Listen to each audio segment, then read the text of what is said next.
Good day mga sityo, welcome muli sa aking channel sa Antonio Adventure, Attack and Survival at Kababalaghan Stories. Sa araw na ito, ang ating adventure stories ay tungkol sa Baryo Katigan. Isang maliit na barangay nung unang panahon somewhere in Tayabas Province. At ayon sa storyteller na nagkwento sa akin ito ay minanapan nila sa kanilang lola. Ito yung tinatawag na untold story.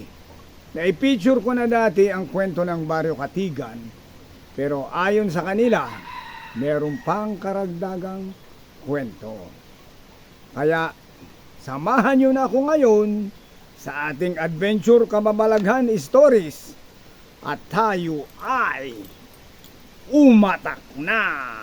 Ayon sa kwento ng Baryo Katigan noon ay merong isang lumang sementeryo ng mga Kastila. Dahil ang bayan ng Tayabas ang siyang nauna na ngayon ang bayan ng Tayabas ay tinawag ng Province of Quezon.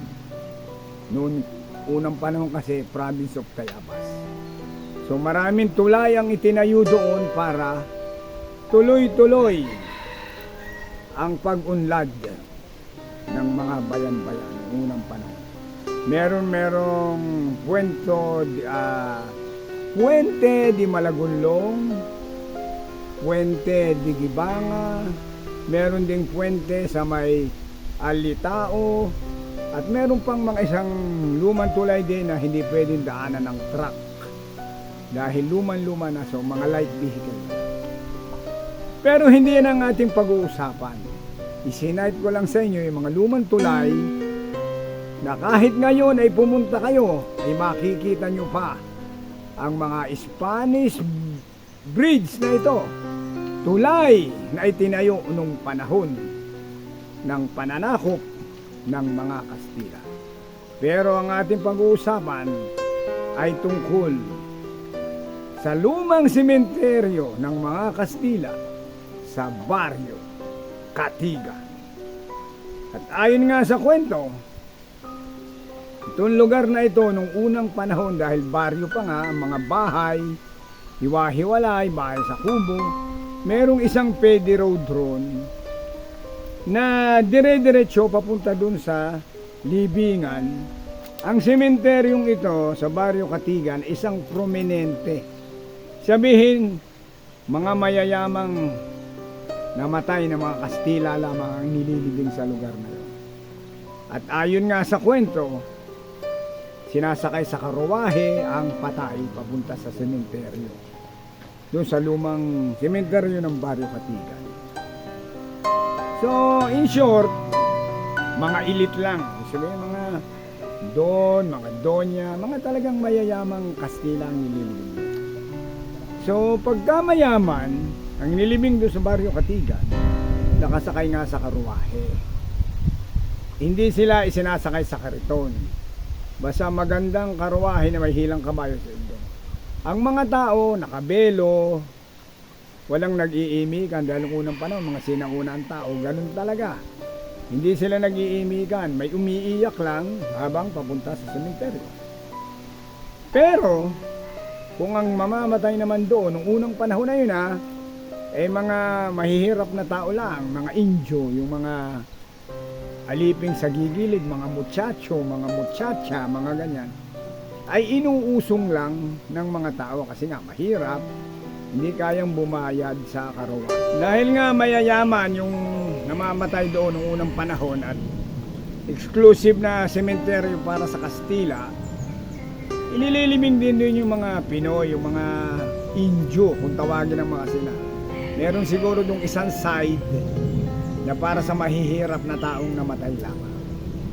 Pero ito na ang mga kababalaghang dumating nang ang mga pangyayaring yon ay pinagdaanan ng maraming panahon. Taon ang lumipas, daan taon. So So, yung mga tao na may-ari ng mga patay doon sa Baryo Katigan nga, sementeryo, Katigan, nagkandamatay na rin dahil sumuko na nga Kastila, umuwi na sa Spain, wala nang namahala sa sementeryo. At doon na nagumpisa ang mga kababalaghan sa Baryo Katigan. Ang nagkwento ay bali pang ano na siya, pang 4th generation na, apo na siya eh.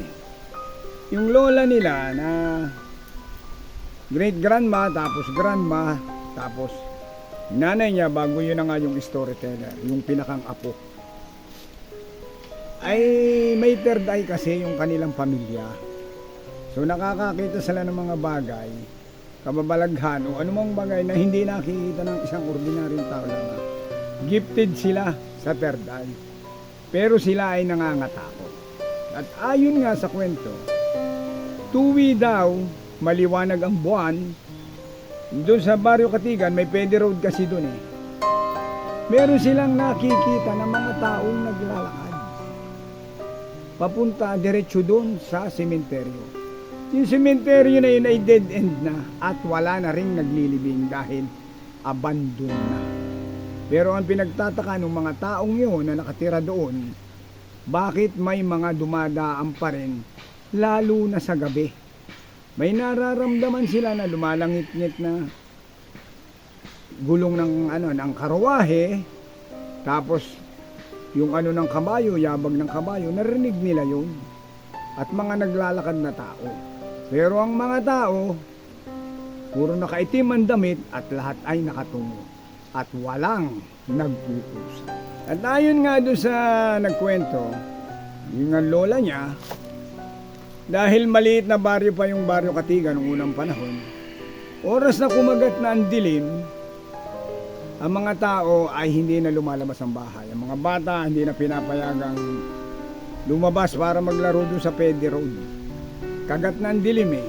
Yung mga 6:30 na ganyan na unti-unti nang dumidilim. Dahil natatakot na sila. Hindi naman daw sa lahat ng pagkakataon umuuslit itong mga kababalaghan dito.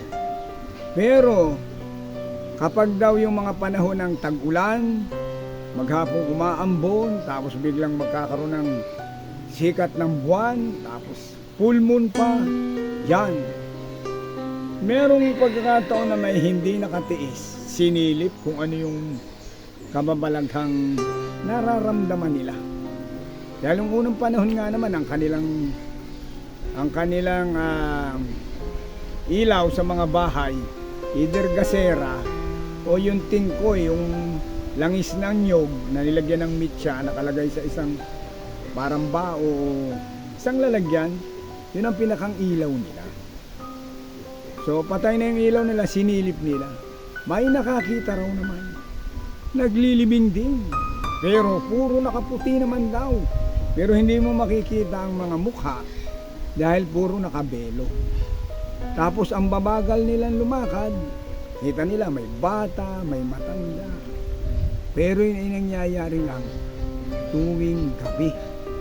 At yung minsan mararamdaman nila 1:00 ng madaling araw, 2:00 ng madaling araw, or mismong midnight.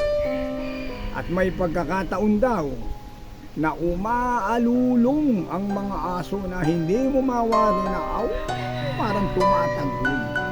Once na marinig na nila yon, natatakot ng mga tao at wala nang lumalabas dahil alam nila uuslit na ang kababalaghan. At mayroon pa rin daw pagkakataon na may naramdaman ang mga tao doon na may mga batang nagtatakbuhan. Bukod sa may naglilibing, merong pang mga tao na gabing-gabi na manggagaling doon sa may parte ng sementeryo, pabalik naman doon sa, kunyari, papasok sa sementeryo, may daan. Ngayon naman, mga pabalik naman. At may mga bata daw na nagtatawa na, nagtatakot, parang nanggaling na doon sa sementeryo, papalabas na. Pero pag tinitingnan nila, puro laging side view o parang hindi nila maano yung mukha. Hindi nila makita. Dahil sa mga katatakutang ito, ang mga tao talaga sa Baryo Katigan ay hindi na malaman kung anong gagawin. Biglang may umuslit na asong putigo. Hindi ko naiintindi at baka inkanto yun, pumunta na. At ako ngayon nandito sa paanan ng Mount Mananta. At dito sa Mount Mananta ay marami ding kababalaghan. Pero hindi ko na ikukwento, mamaya na lang. Unahin muna natin ang Baryo Katigan. So naging ganun ang trend. Tuwing may buwan, may maglilibing, at may pagkakataon din daw na may nakita sila na may taong nag-uusong ng kabaong. Mantalang nangyayari lang yun nung unang panahon na panahon pa ng Kastila. Kaya sila ay nervyos na ang ina